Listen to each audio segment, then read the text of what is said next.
P.N. Panicker 1995.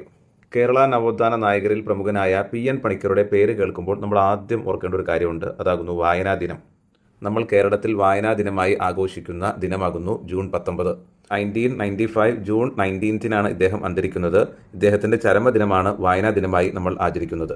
1977 Kanfed എന്ന അസോസിയേഷന് രൂപം നൽകുന്നത് P.N. പണിക്കരാകുന്നു. കാൻഫെഡ് എന്ന് പറഞ്ഞാൽ Kerala association for non formal education and development. ഇത് സ്ഥാപിക്കുന്നത് P.N. പണിക്കരാകുന്നു.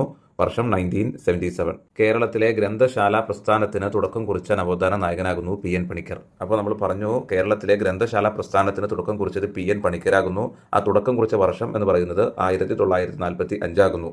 1945 Ambalappuzha PK memorial ഗ്രന്ഥശാലയിലാണ് Thiruvithamkoor ഗ്രന്ഥശാല സംഘം രൂപവൽക്കരിക്കുന്നതും ഇതിലൂടെ കേരള ഗ്രന്ഥശാല പ്രസ്ഥാനത്തിന് തുടക്കം കുറിക്കുന്നതും. ഒരിക്കൽ കൂടി പറയാം, കേരളത്തിലെ ഗ്രന്ഥശാല പ്രസ്ഥാനത്തിന് തുടക്കം കുറിച്ചത് P.N. പണിക്കരാകുന്നു. ആ തുടക്കം കുറിച്ച വർഷം എന്ന് പറയുന്നത് 1945 ആകുന്നു. 1945 അമ്പലപ്പുഴ PK മെമ്മോറിയൽ ഗ്രന്ഥശാലയിലാണ് തിരുവിതാംകൂർ ഗ്രന്ഥശാല സംഘം രൂപവൽക്കരിക്കുന്നതും ഇതിലൂടെ കേരള ഗ്രന്ഥശാല പ്രസ്ഥാനത്തിന് തുടക്കം കുറിക്കുന്നതും.